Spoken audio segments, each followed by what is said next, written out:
My name is Madeline Carter. I'm 32 years old, living in a small town on the outskirts of Cincinnati. I work as a community nurse, a job that isn't glamorous, but one that makes me feel useful.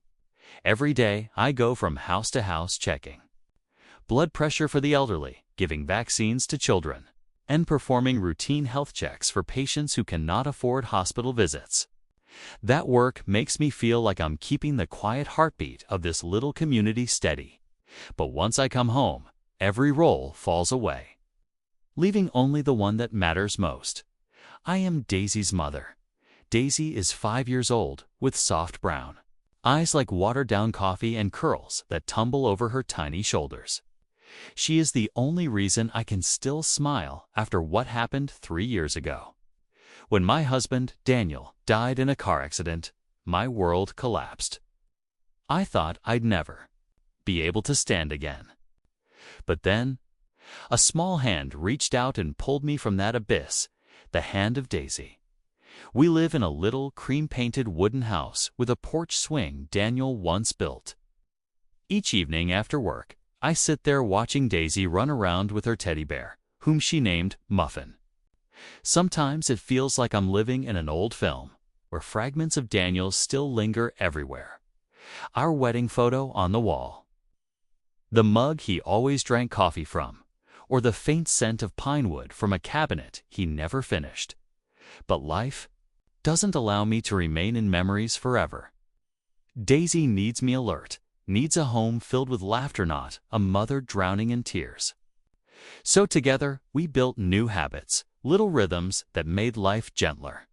In the mornings, when the alarm goes off, Daisy dashes from her tiny bedroom to my bed, pulls the blanket, and shouts, "Mommy, wake up, let's brush our teeth with." The song? We have our own silly song, lasting about a minute and a half, just enough time to brush her baby teeth properly. No one else knows it, but for Daisy. It's the sacred ritual that begins every new day. Breakfast is usually simple: toast with eggs or cereal, sometimes sliced apples sprinkled with cinnamon. I'm no great cook, but Daisy always beams as though anything I put on the table is the best food in the world. Perhaps for a child, the taste doesn't matter as much as knowing that her mother is there. In the afternoons after work, I pick Daisy up from kindergarten. She waves from a distance, running toward me with a radiant smile that melts away all my fatigue. On the way home, we often stop by a small grocery store where the cashier, who already knows us well, slips Daisy a peppermint. I buy the usual odds and ends: a few tomatoes, a carton of milk, a pack of pasta. Life is simple, not luxurious, but never empty-handed either. Evenings are our favorite time. After dinner, we spread out on the living room rug to read fairy tales. Daisy adores Puss in Boots and Little Red Riding Hood. She knows the lines by heart and sometimes corrects me like a stern little editor. Whenever I pretend to read a line wrong, she crosses her arms, lifts her brows, and says, "That's not right, Mommy. The wolf didn't say that." Those moments always make me laugh, seeing in her both the innocence of childhood and a spark of strength that I pray will one day carry her through life's hardships. But when night falls and the house is wrapped in silence, my worries return. I often lie beside Daisy until she drifts into sleep, listening to her steady breathing, reminding myself I must be strong because there is a small heart trusting me completely. Some nights I wake with a start, reaching out to make sure Daisy is still there, still warm. The thought of losing her terrifies me. Losing Daniel was already enough to show me what the abyss feels like. Sometimes Daisy asks about her father. She remembers the little stories I've told, how he loved apple pie, how he once took her to ride the carousel at the park. But the truth is, she was too young to hold clear memories of him. When she asks, I just pull her close and whisper, "Daddy is always in Mommy's heart and in yours too." Daisy presses her hand to her chest and smiles. "Here, Mommy." I nod, tears quietly rising in my eyes. In town, People look at me with sympathy, the young widow raising her daughter alone. But I don't want their pity. I want them. To see that Daisy and I, even missing one person, can still build a complete family in our own way. A family not always abundant in things, but always abundant in love. Every weekend, I take Daisy to the riverbank near our home. We collect smooth stones and paint them with markers, suns, hearts, or silly swirls. Daisy calls them magic stones. She lines them up on her bedroom windowsill, believing they can chase away nightmares. I believe they give her a peaceful childhood, the kind of childhood I'd trade everything to protect. Sometimes, when I see Daisy laughing as she flies her kite on the meadow, I imagine Daniel standing somewhere nearby, smiling at us. He once dreamed of a little house filled with laughter, and somehow, I believe he's still watching, still helping us create it. And yet, behind this peaceful routine, dark clouds were already gathering. I had no idea that soon our lives would veer into Shadowwall because of a decision that seemed harmless at the time, letting Daisy spend the night at her grandmother, Harriet's farm. I didn't yet know that Daisy's carefree smile would soon turn into a bewildered gaze, and her whispered words would shake the ground beneath my feet. Over the years, I tried to make sure Daisy had some connection with her father's side of the family. My relationship with my late husband's mother had never been smooth. But I understood one thing. Every child needs to feel a sense of belonging. For Daisy, that belonging was tied to the Carter name and the farm where her father once grew up. Harriet Sullivan, Daniel's mother, lived alone on the old farm, nearly an hour's drive from town.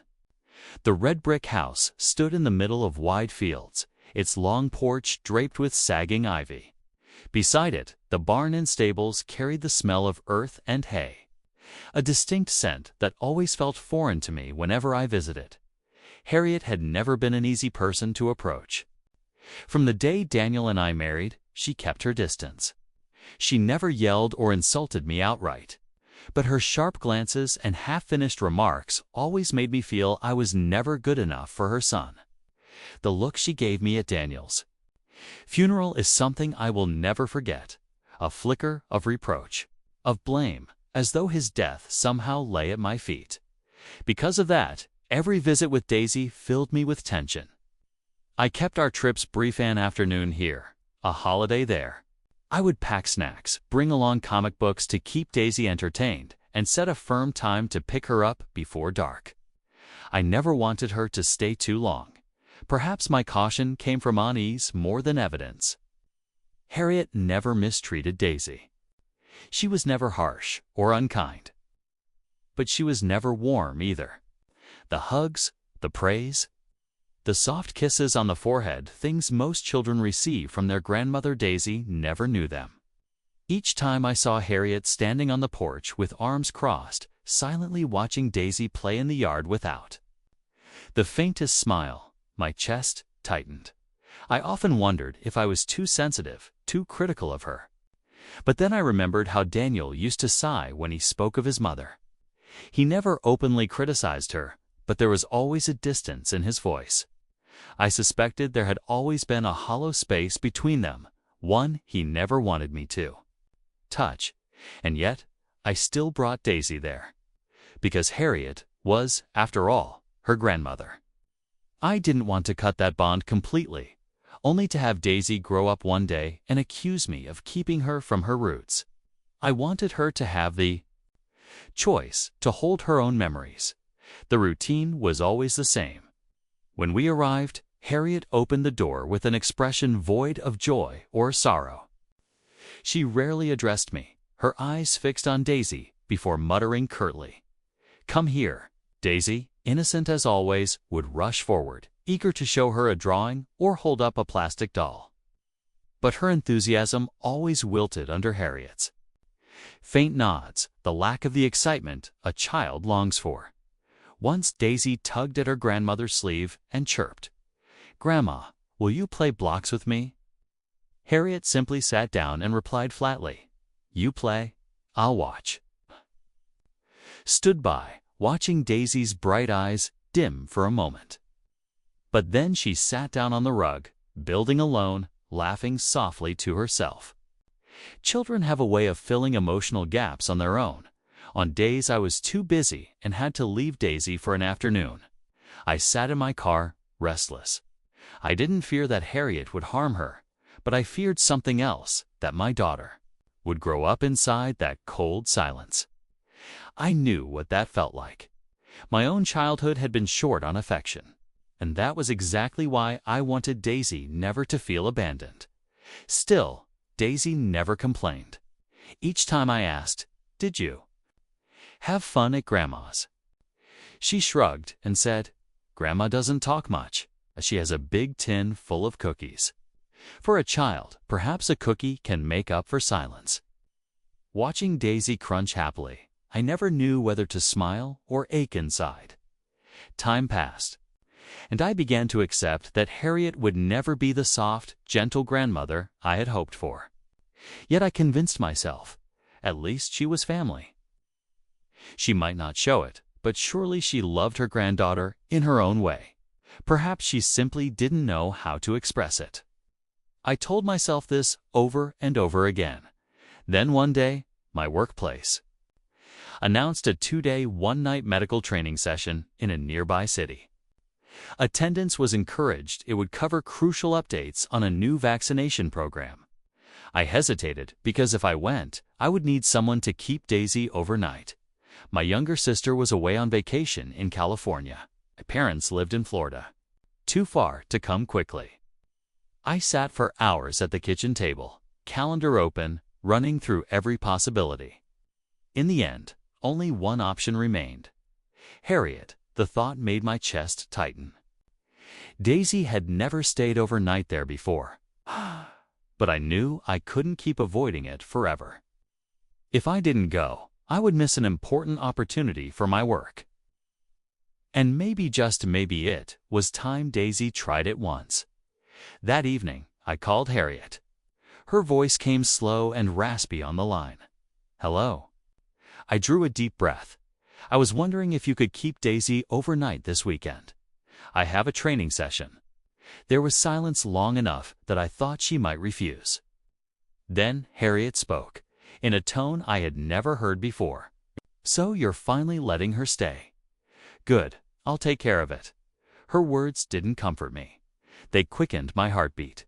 There was something in the way she said it, as if she had been waiting for this moment. A chill crept down my spine, but I brushed it off, telling myself I was overreacting. I hung up and sat in the dim kitchen. The yellow light spilled across the wall calendar, where I had circled the weekend in red.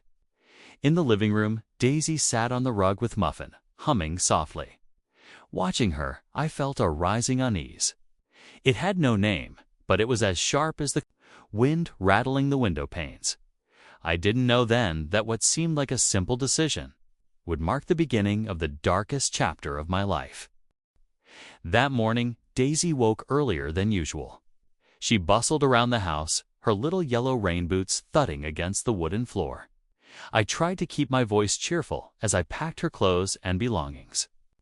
Into her pink backpack with the kitten design, I tucked 2 sets of pajamas, a toothbrush, her beloved Little Red Riding Hood storybook, and of course, Muffin the teddy bear, without which she could never fall asleep. I glanced at the clock. The training bus would leave at noon. If I dropped Daisy off at Harriet's before 10, I would still have time to get back, change, and catch the ride. Everything looked reasonable on paper. But my heart was anything but reasonable.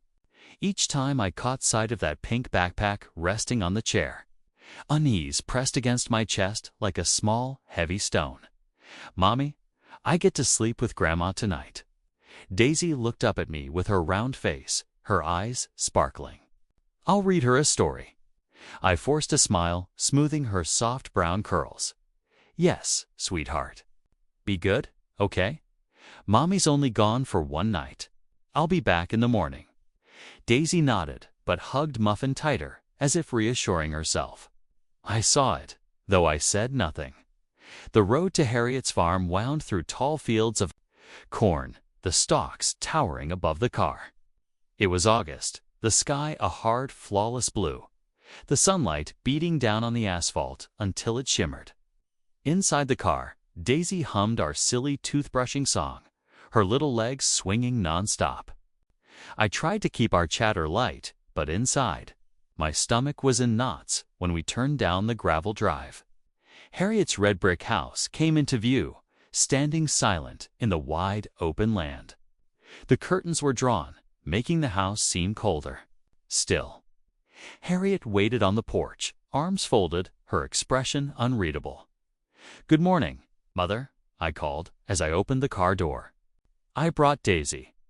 Harriet gave a small nod, then looked down at her granddaughter. Daisy ran toward her, proudly holding out the storybook. "Grandma, I'll read this to you tonight." The corners of Harriet's mouth twitched, but whether it was a smile or not, I couldn't tell. She accepted the book and murmured, "We'll see." I handed her the backpack, rattling off instructions mechanically. Clothes, toothbrush, some powdered milk for bedtime. I wrote down the emergency numbers. "Please remember to leave the nightlight on. Daisy's afraid of the dark." Harriet cut me off, her tone dry. I raised Daniel. "One child won't be too much for me." I pressed my lips together, swallowing my reply. Arguing would only tighten the air between us. Instead, I knelt and hugged Daisy tightly. The scent of her child's shampoo rose around me, piercing my chest. "I'll see you tomorrow morning, sweetheart." "Bye, Mommy." Daisy kissed my cheek lightly, then bounded back toward her grandmother, her yellow boots gathering dust from the gravel. I lingered on the porch steps as if trying to imprint her image into my eyes. Harriet had already turned away, her hand clasping Daisy's shoulder, guiding her inside. The door shut with a dull click, leaving me alone in the silence. On the drive back, kept glancing at the rearview mirror, as though I might still catch a glimpse of Daisy behind me. But the only thing there was mile after mile of endless cornfields. I switched on the radio, hoping the music would drown the emptiness in my chest. It didn't. Each song only made the unease more distinct. That night, I lay in a hotel bed at the training site. The clock read 11 p.m. The room was large, sterile, and still, the white sheets untouched. I picked up my phone, tempted to call Harriet and ask how Daisy was doing, but stopped. I feared her flat, indifferent voice would only make me feel worse. I thought about texting, but Harriet had never answered a message in her life. Instead, I stared at the phone screen, at the wallpaper photo of Daisy and me laughing together on the porch swing. I brushed my finger across it and whispered, almost like a prayer, "Good night, my darling girl." But sleep never came. Through the darkness, I kept hearing phantom sounds, little feet pounding on wooden floors, a door slamming shut. I knew it was just my imagination, but my heart raced as though it were real. At dawn, rose quickly, packed my things, and left the hotel before the program ended. I just wanted to get home, to fold Daisy into my arms. The gravel road felt longer than ever.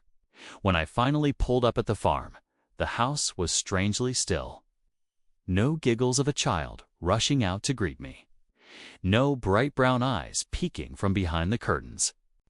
Only Harriet standing in the doorway, her face pale, her gaze cold, as though I had come either too soon or far too late. And then Daisy appeared, clutching Muffin, her tiny steps dragging instead of bouncing. In that moment, I knew one thing. Her first night away from me had not been what I had tried so hard to convince myself it would be. Something had changed, something I could not yet name, but that Daisy would soon whisper into my ear. When I stepped into Harriet's house to pick up Daisy, the atmosphere felt nothing like before. Usually, I would hear the creak of little footsteps across the wooden floor, or at least the sound of cartoons playing on the TV. But that morning, there was only heavy silence. Daisy sat curled at the edge of the sofa, clutching Muffin tight. Her hair was a tangled mess, her eyes sunken, and what chilled me most was her silence. She didn't run into my arms like she always did, didn't shout, "Mommy." In delight, she only stared at me with those wide brown eyes, as though waiting to see if it was safe to exhale. I knelt in front of her, smiling gently to soothe her. "Good morning, sweetheart. Did you sleep well?"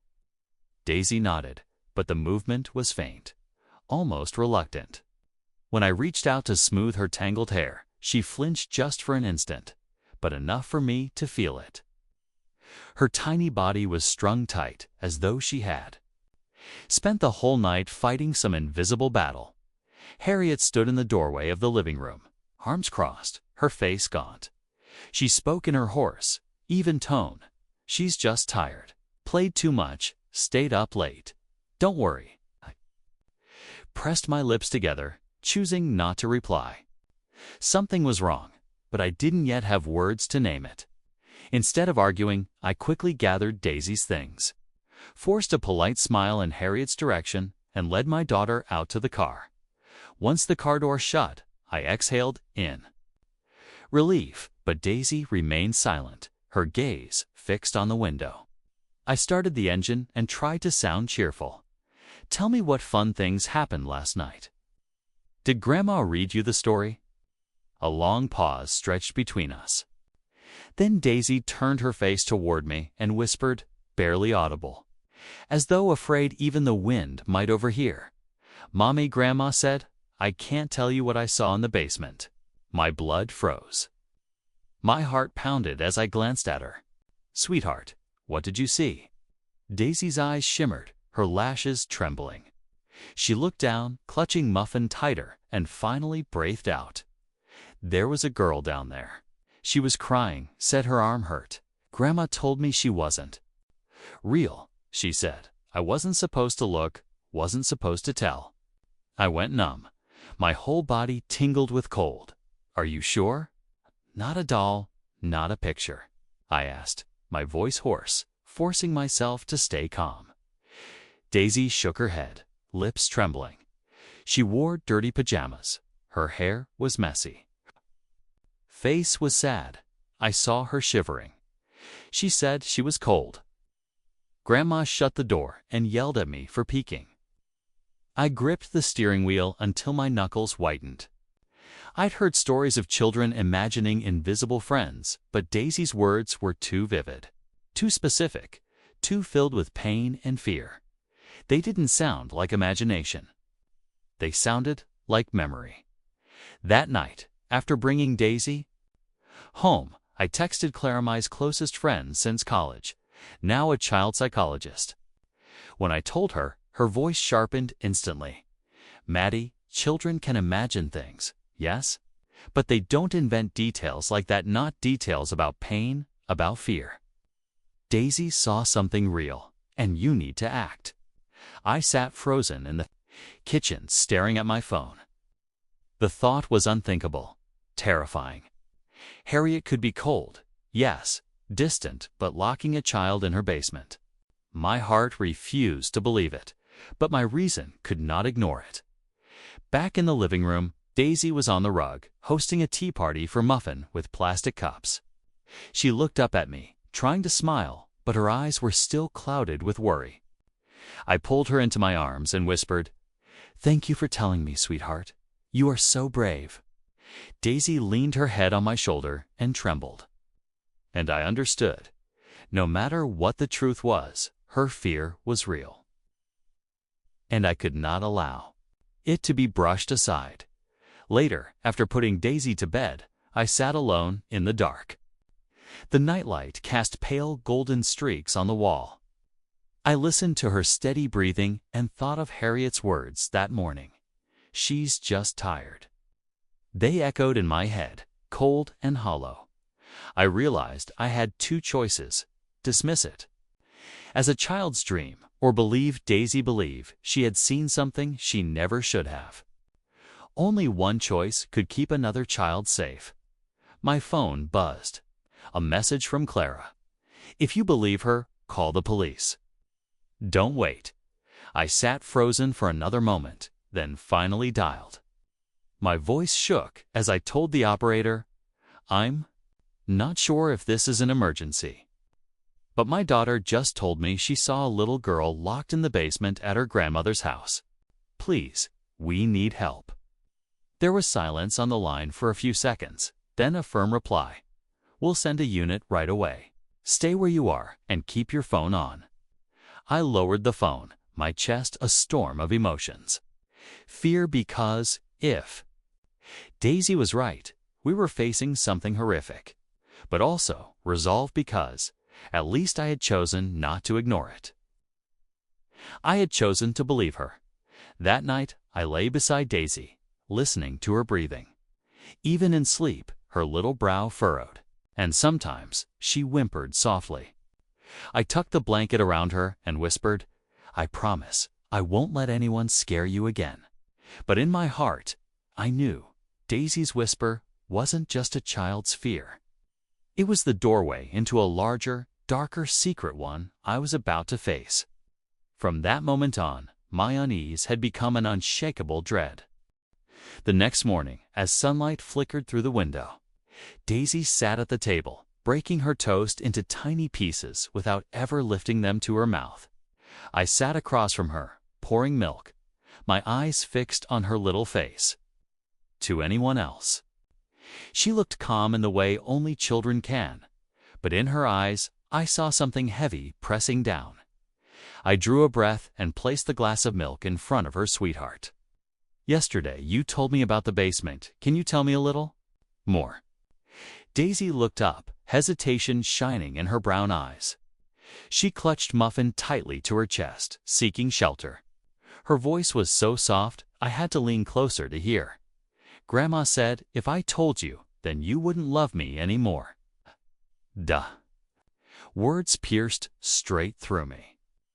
I quickly reached across the table and wrapped my hand around her tiny fingers. "No one in this world could ever make me stop loving you. If you tell me, I'll love you even more." Daisy wavered, then finally let the secret slip out fragile, trembling, like autumn leaves ready to fall.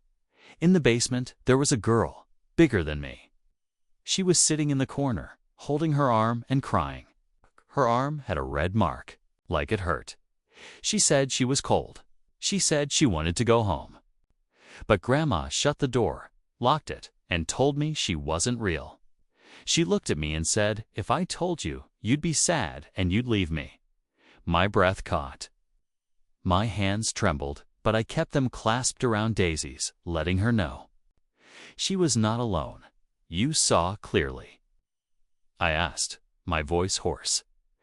Daisy nodded firmly, her wide eyes glistening in the morning light. "I saw her, Mommy." Her hair was long and messy. She wore a dirty pink nightgown. She looked right at me, like she wanted me to help. I leaned back, my heart pounding. This was no childish fantasy. No vague fragments of imagination. Daisy had witnessed something real, something terrifying, and Harriet, somehow, had tried to silence her. At noon, I called Clara, my voice shaking as though I were standing on a cliff's edge. "Clara," she said, "there really was a child in the basement." The way she described it's too specific. And Harriet forbade her from speaking. On the other end, Clara was quiet for a moment, then spoke with sharp, unwavering clarity. "Maddie, this isn't imagination. Children don't invent details like that, especially not about pain or being cold. If Daisy described it, she saw it. And if that girl is still there, she needs help immediately." I could hear the blood pounding in my ears. Reality pressed down on me so heavily I could hardly breathe. There was no choice left. That afternoon, while Daisy napped, I sat in the kitchen with my phone in hand. My fingers shook so badly, I dialed the wrong number twice.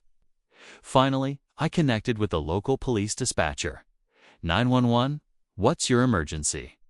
I inhaled sharply and spoke quickly, afraid that if I paused, my courage would collapse. My name is Madeline Carter. My 5-year-old daughter stayed at her grandmother's house last night. When she came home, she told me she saw a little girl locked in the basement.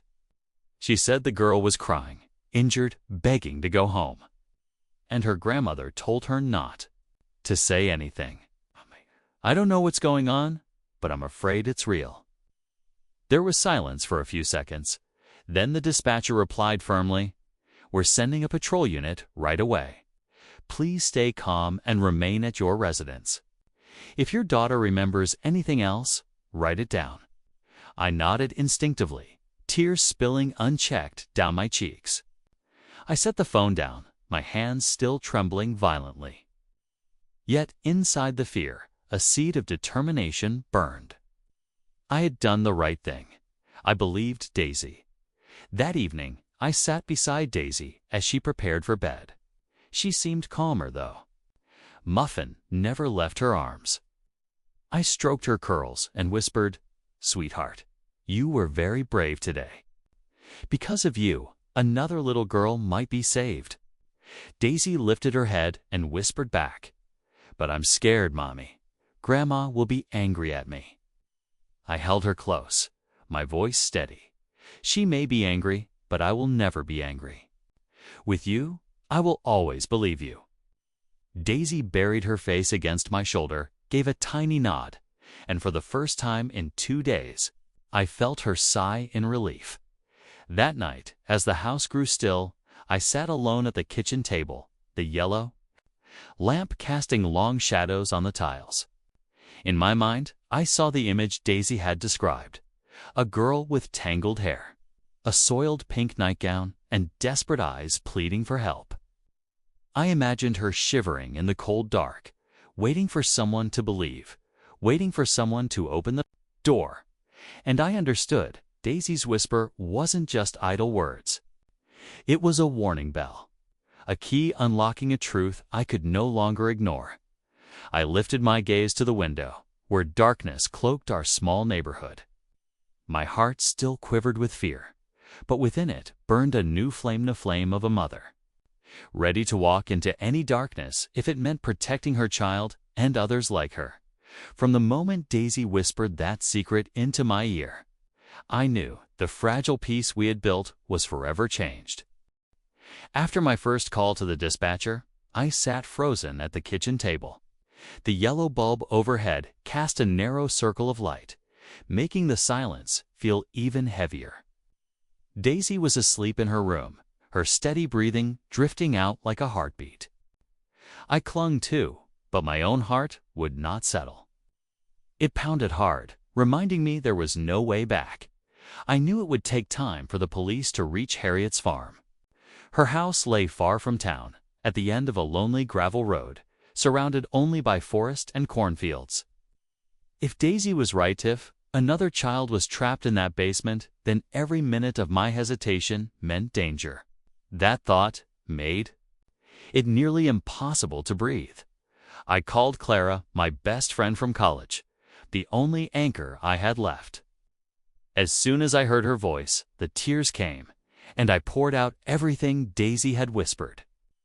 Clara didn't interrupt, only murmured "unhung" softly until my sobs tapered into silence.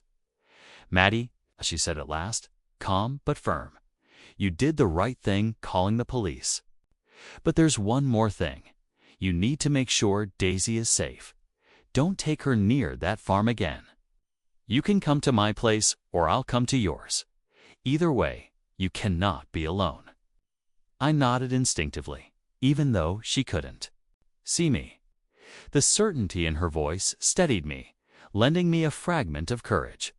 About half an hour later, Clara arrived at my door with a small overnight bag. She moved through my house like she belonged there, setting her things down before, heading straight to Daisy's room. When she saw Daisy sleeping soundly with Muffin in her arms, she turned back to me and whispered, "Let her rest. You tell me everything, every detail." We sat on the sofa as I repeated Daisy's words: the messy hair, the dirty nightgown, the injured arm, and Harriet's chilling warning: if you tell your mother, she won't love you anymore.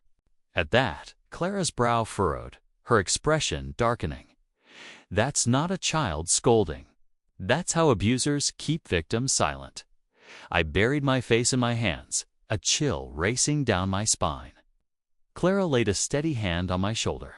"Maddie, now isn't the time for guilt or fear. Daisy trusted you enough to speak. That means you cannot ignore it."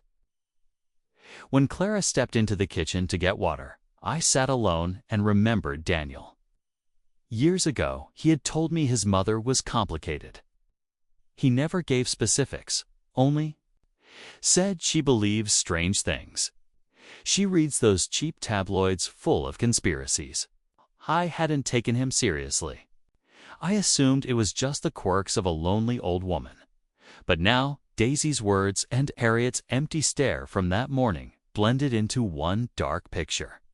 And in that moment, I realized the truth could be far more frightening than imagination. If I did nothing, that girl in the basement might never see daylight again. Around 9 o'clock, my phone rang. On the other end was Officer Jordan Blake, the one who had received my report. His voice was deep, steady, and clipped. "We're dispatching a unit to check the Sullivan farm. It will take time. The road is rough, and if we need to search the property, we'll require a warrant. In the meantime, keep your daughter safe and write down anything else she remembers. Every detail matters." I drew a long breath, trying to steady my shaking voice. "Yes, I understand. I'll do everything I can." When I hung up, Clara was watching me with determined eyes. "You heard him. They'll come, but they may be late. That means you have to prepare for the worst." I looked toward Daisy, who turned in her sleep, murmuring softly as though calling out to someone. In that moment, my choice crystallized. I couldn't sit still. I had to return to Harriet's farm, not to confront her, but to make sure that if there truly was a child down there, she would not be left alone another minute. I scribbled a note and left it on the kitchen table. "If anything happens, please take care of Daisy. I'll be back." Clara saw me grab my car keys, her face etched with alarm. "Maddie, don't do this. The police will handle it." "Clara, if it were your child locked in the dark, could you sit and wait?" My voice broke on the words. She was silent. Then she gripped my hand tightly. "Then go carefully, and call me the moment something happens." I nodded. Before leaving, I looked in on Daisy one last time. She was curled under her blanket, muffin pressed close to her chest, breathing evenly. I whispered softly, "You've been so brave, Daisy. Now it's my turn."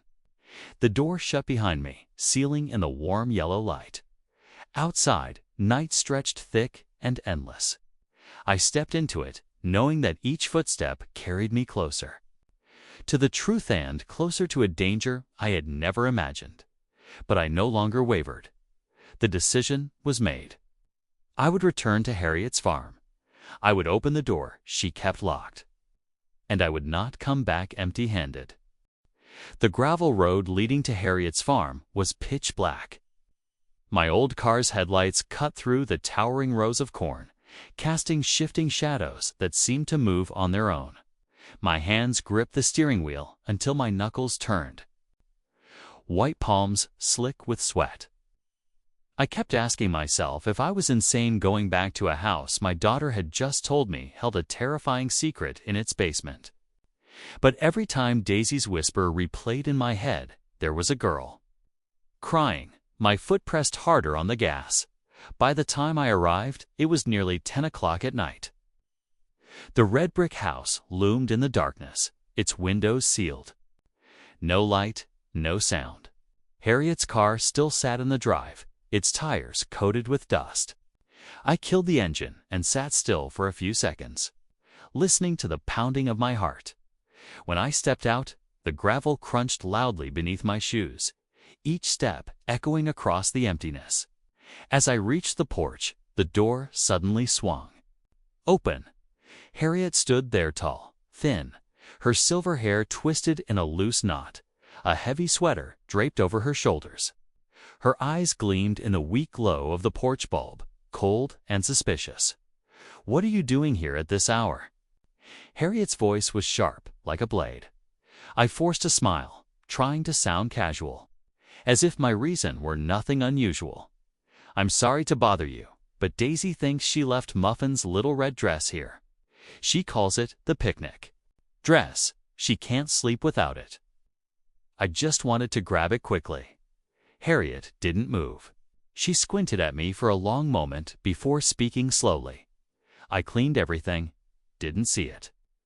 Maybe it fell in the living room or somewhere nearby. It won't take long for me to check." I tried to keep my voice steady, but my heart was hammering. The silence stretched taut. Finally, Harriet stepped aside reluctantly. "Make it quick. I'm tired." I stepped inside. The house smelled faintly of mildew and old smoke. It was neat, too neat, like a place no one truly lived in. I pretended to rummage through Daisy's backpack in the living room, making enough noise to mask the fact that my eyes were fixed on the hallway beyond the one that led to the basement door. I edged toward it, but Harriet's voice cut through. The air sharp as ice. "I said the living room only." I turned, keeping my hand casually on the doorknob, feigning confusion. "Oh, I just thought maybe it fell near the hallway." Harriet took a step closer, her eyes darkening. "Don't open the basement door." The words chilled me to the bone. I swallowed hard, my hand still resting on the old wooden knob. I forced my voice calm. "If Daisy never went down there, then why are you worried?" Her eyes flickered, something like fire beneath the surface. She leaned in, whispering with contempt, "You're weak, always imagining things. Daisy too dreamy, making things up. You've raised her into a fragile child. You think you're protecting her, but all you've done is fill her with fear." I drew a shaky breath, summoning every ounce of courage. "Maybe you think I'm weak, but if Daisy is telling the truth, there's a child down there, then what you're doing is a crime." At that moment, the sound of tires crunching gravel drifted in from outside.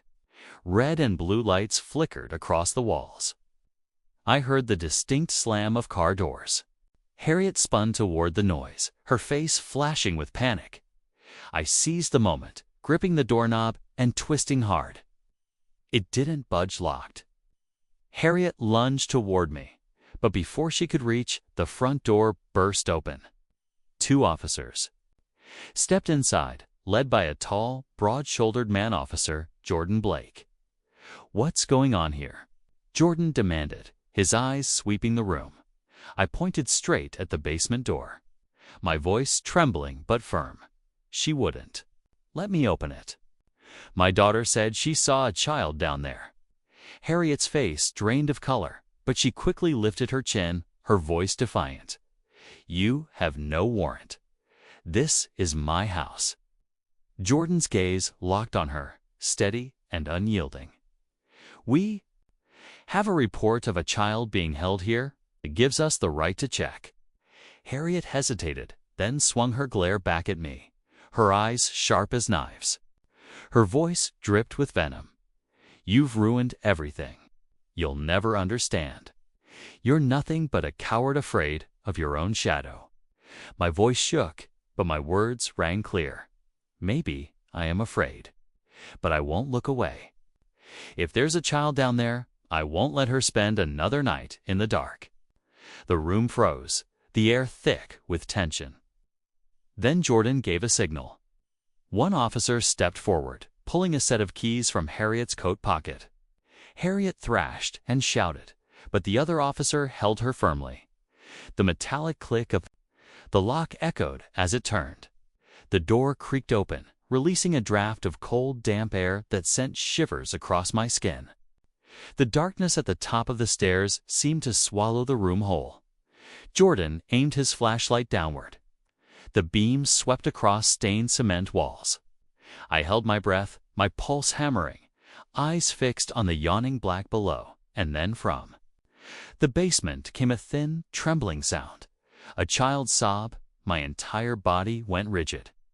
I turned to Harriet and, for the first time, saw something flash in her eyes that looked like despair. But it was too late. In that moment, I knew Daisy had been telling the truth. My little girl, with one frightened whisper, had brought light into a place where darkness had tried to bury another life. And now, nothing could stop the truth from surfacing. The cry rising from the basement froze the entire house. I stood paralyzed, my hands clasped so tightly that my nails dug into my skin. Jordan motioned to his team, his voice low and commanding. "Flashlights on. Go down." One of the younger officers descended first, his beam sweeping across the dust-covered wooden steps. Each heavy footstep echoed long and hollow in the dark. I held my breath, my heart hammering as though it would burst out of my chest. Harriet sat restrained in a chair, her face carved in stone. But in her eyes flickered raw fury. Then a voice rose from below, thin and broken. "Is someone there?" "We're the police." "You're safe now," the officer called. A stifled sob answered him, and then a whisper, fragile as thread. "People, please help me." My knees buckled. Tears blurred my vision. Daisy had been right. My 5-year-old had seen something even adults would refuse to believe. Jordan bounded down the stairs. Moments later, his flashlight beam stopped in a far corner. I heard the metallic scrape of a lock breaking, then the shuffle of boots. When he reappeared, they were carrying a small, frail figure. It was a girl maybe 10 years old. Her hair hung in matted clumps, her cheeks sunken, her skin ashen. She wore a filthy pink nightgown, and one arm dangled weakly in a makeshift sling. When the light fell on her, her wide dark eyes shone with terror, yet behind it flickered the faintest glimmer of hope. The officers wrapped her in a blanket. As they carried her up the last steps, I heard her whimpering thanks between sobs. I covered my mouth, sobs breaking free. Everything Daisy had said, the dirty nightgown, the tangled hair, the injured arm, was true. None of it was her imagination. "What's your name, sweetheart?" Jordan asked gently as he carried her into the light. Emily Ross." Her voice was hoarse, her eyes wide, as if she couldn't yet believe she was free. The name struck me like lightning. I seen it on missing posters plastered all over town these past weeks. Emily, the girl who vanished from the park in the neighboring city. I had stared at her photo while shopping, my chest aching, never imagining that one day I would see her in flesh and blood like this. Paramedics rushed in from the waiting ambulance, kneeling to check her injuries. Emily flinched at their touch, then gave a tiny nod when soothed by their kind voices.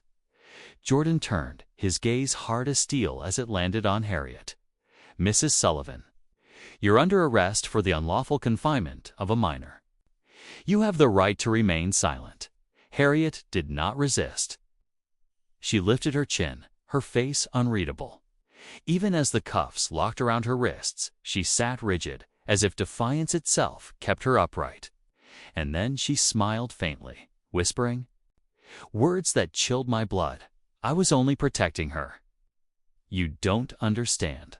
Protecting her.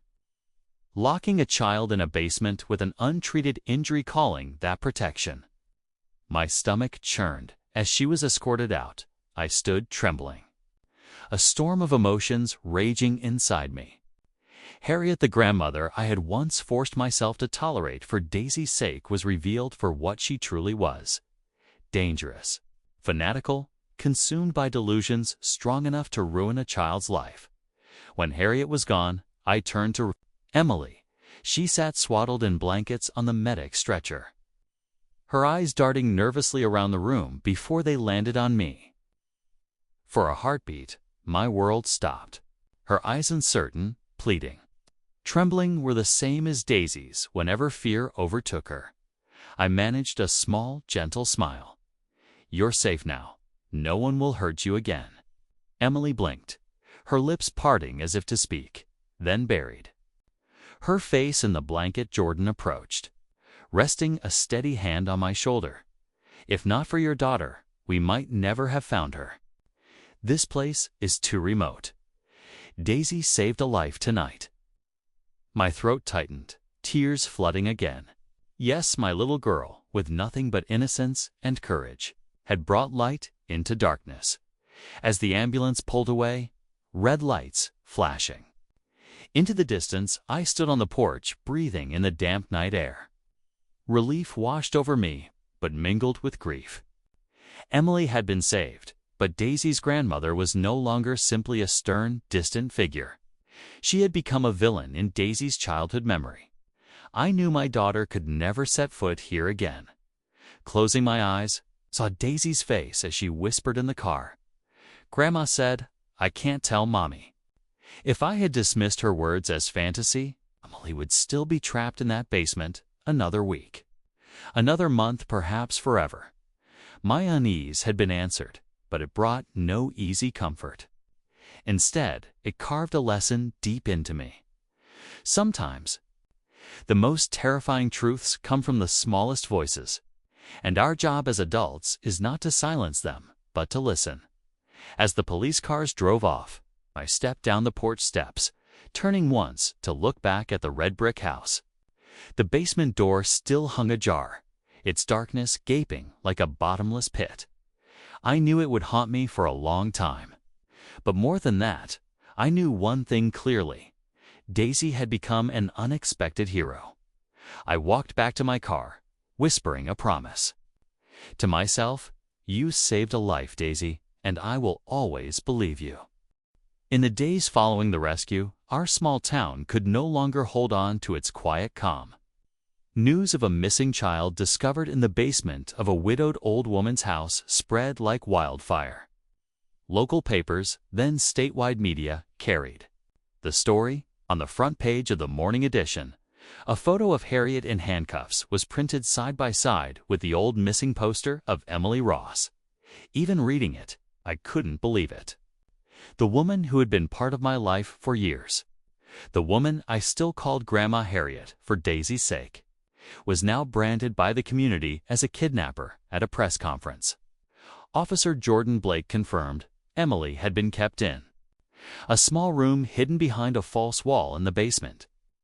Inside, there had only been a filthy mattress, a table lamp, and a few packets of cheap crackers. Her arm had been broken, never treated, bound only with strips of cloth. Emily being alive is a miracle, Jordan said. Had it been just a few more weeks, we might not have been in time. A chill ran through me. Every detail cut like a knife, anger, grief, disbelief mixing into one. I remembered Harriet's face when she was handcuffed, and not panic, not remorse, only contempt. In her mind, she still believed she had been right. During questioning, Harriet claimed she believed Emily needed to be saved from her family. She had spent years reading fringe forums online, swallowing conspiracy theories about children being abused, hunted. She convinced herself she was chosen to rescue one. When I heard this, my blood ran cold. For years, I thought Harriet was just strict, difficult, emotionally distant. Never once had I imagined she was lost in such dangerous delusions. Police revealed that Emily had developmental challenges. She sometimes wandered away from her parents in public. That innocence had made her vulnerable. Harriet had spotted her in a park, lured her with a cookie from her tin, and from there, the nightmare began. I was present the day Emily was reunited with her parents. Her mother collapsed into sobs. As she wrapped Emily in her arms, her father trembling as he stroked his daughter's tangled hair. A few steps away, I clutched Daisy close. My little girl watched the scene with wide eyes, not fully grasping it, but whispering to me, "Mommy, she gets to go home now." I hugged her tighter and whispered back, "Yes, sweetheart, because of you, she gets to go home." Emily's mother turned to me, eyes red and swollen, and pulled me into a fierce embrace. "Thank you," she cried. "If not for Daisy, if not for you believing her, we would have lost our daughter forever." I froze, unsure how to respond. I wasn't a hero. I was just a mother who did the only thing any parent should do: listen to her child. But that listening had been the difference between despair and hope. In the days that followed, Daisy grew quieter. She no longer chattered on the way to school or bubbled with joy at bedtime stories. I knew the night at the farm had left its mark. One evening, as I switched off her bedroom light, Daisy grabbed my hand, trembling. "Mommy, leave the hallway light on. I don't want it too dark." I gently hugged her, turned the light back on, and whispered, "I'll leave it on for as long as you need." That night, I stayed by her side, listening to her restless breathing. She whimpered in her dreams, sometimes whispering, "Grandma, no." Each time, I rubbed her back, softly singing our silly toothbrushing song. I didn't know how long it would take before Daisy's fear faded, but I promised myself this: I would walk beside her through every shadow. As for Harriet, she faced multiple charges: kidnapping, unlawful imprisonment, child endangerment. Her lawyer argued she was delusional from age and isolation, but no one in the community accepted that excuse. Everyone was stunned to realize the quiet old woman living among them had been capable of such cruelty. I didn't attend the trial. I didn't want to see Harriet again. In my mind, she no longer existed. What remained instead was the image of Emily, small, fragile, wrapped in a blanket, her eyes pleading. That was what mattered. One afternoon, Daisy was drawing in the living room when she suddenly looked up at me. "Mommy, am I a hero?" I froze. In her eyes, the question wasn't boastful, it was tentative, searching for reassurance. I knelt beside her, kissed her forehead, and whispered, "You are Mommy's hero. Without you, Emily would still be in the dark." Daisy smiled, a shy dimple flashing. But she quickly clutched Muffin tighter and whispered, "I'm still scared, Mommy." I pulled her into my arms and answered slowly, like a vow. Being scared doesn't mean you're not brave. Brave means speaking up, even when you're scared. And you did that. In the days that followed, Daisy began to rediscover her joy. She laughed again at my silly wolf voice in Little Red Riding Hood, danced again to our toothbrushing song. Yet I knew, deep inside, the memory of Harriet and that dark basement would linger, perhaps for life. And I knew, too, that memory was proof. Proof that sometimes the smallest voices carry the greatest strength. Because Daisy, my 5-year-old, with a teddy bear in her arms, had saved an entire life. That autumn came earlier than usual. On the small street outside our house, the rows of maple trees had already turned a fiery red. Leaves scattered across the sidewalk, crunching under Daisy's footsteps as she skipped her way to school.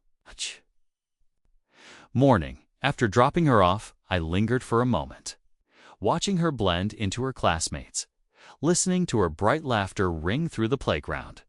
That sound so ordinary, so simple, had become more precious than anything else to me after everything that had happened. Weeks had passed since that night at Harriet's farm. Emily Ross was now safe in her parents' arms, receiving medical care and therapy, slowly regaining her sense of peace. I still remembered the desperate gratitude in her mother's eyes when she met me, and Emily's shy smile that seemed to say the world still held places of trust. As for Harriet, she remained in custody, awaiting trial. The news about her hearings, about her bizarre claims of protection, no longer interested me. For Daisy, Grandma no longer existed. And for me, whatever fragile tie of family there once was had been replaced by a cold void. It hurt, but I accepted it. Some cracks cannot be mended. Some lines cannot be forgiven. Daisy still had nights when she woke suddenly, wide-eyed in the dark, whispering, "Mommy, leave the light on." I was always there, switching on the light, wrapping my arms around her, softly singing our silly toothbrushing song. At first, she sobbed into Muffin, clinging tight. But gradually, those moments of panic grew fewer. In their place returned her bright laughter, her excited chatter about friends, her colorful drawings taped all over her bedroom wall. One late afternoon, as I made tea, Daisy came running in with a new picture. She had drawn herself standing beside another little girl with long hair in a pink nightgown. Next to them, she'd drawn me, holding a key. In the corner, in uneven letters, Daisy had written, "Emily free." My throat tightened, my eyes stinging. I knelt down, pulling her into my arms. Daisy whispered softly, with a quiet pride, "Mommy, I helped her. Now she's home." I nodded, pressing my cheek to her hair. "Yes, sweetheart. And you are Mommy's hero." Time moved forward. Daisy began attending therapy sessions with me. The psychologist guided us through exercise, drawing our fears, then tearing them into pieces. Daisy adored it, calling it our Banish the Dark ritual. I watched her slowly transform her terrifying memory into a source of strength. 1 day mid-session, she looked up at me, her voice soft but certain. "I was scared, but I still told you, because I knew you'd believe me." Tears spilled down my cheeks before I could stop them. For so long, I had doubted myself, worried. I wasn't strong enough, wasn't good enough to raise her alone. I feared my shortcomings would leave Daisy with emptiness. But in that moment, I understood what mattered most wasn't perfection. It was that I had chosen to believe her. I had listened. A month later, by chance, I saw Emily's family in the park. She was riding a bike with training wheels, her face radiant. When she spotted us, she stopped shyly and waved. Daisy ran over, the two of them chatting as if they had been friends forever. I sat on a bench, watching them, gratitude swelling inside me. Two children once bound together by darkness were now smiling under the sun. Emily's mother sat down beside me, taking my hand. "You saved her," she said, tears glimmering. "Not everyone would have been brave enough to believe a child. I owe you forever." I shook my head, my voice breaking. No, it was Daisy who saved her. I only did what any mother should listen to my child. We sat together, two mothers bound by a simple, profound truth. Sometimes, a child's whisper can hold the weight of life itself. And all it takes is someone willing to believe and act. That night, as I tucked Daisy into bed, she asked the question once more. "Mommy, am I really a hero?" I smiled and nodded. Yes. But do you know what a hero really means? It doesn't mean you're never afraid. It means you do the right thing, even when you are. And you did. Daisy smiled faintly, hugged Muffin, and closed her eyes. Soon, her breathing settled into the rhythm of sleep. I sat a little longer than usual, watching her peaceful face, listening to the wind stir outside the window. For the first time in a long while, I felt a quiet peace in my own heart. As I switched off the light and closed the door, a thought settled clearly in my mind. Heroes aren't always towering figures marching onto battlefields. Sometimes, a hero is a 5-year-old child with a teddy bear in her arms, brave enough to speak a truth adults might dismiss. And it is these little heroes who remind us, listen. Listen with your whole heart, because sometimes listening is what saves a life. Perhaps what touches our hearts most in this story is not only that Emily was found, but that Daisy, a 5-year-old girl, proved that the voice of a child can save a life. This story reminds us that heroes are not always the strong adults, but the little hearts brave enough to speak the truth. And our duty as parents, as teachers, as friends is to truly listen. Thank you for staying with Snail Story. If today's story made you pause and reflect, please share your own thoughts in the comments. And don't forget to like and subscribe, so that each week we can continue to listen to the small voices that hold great power.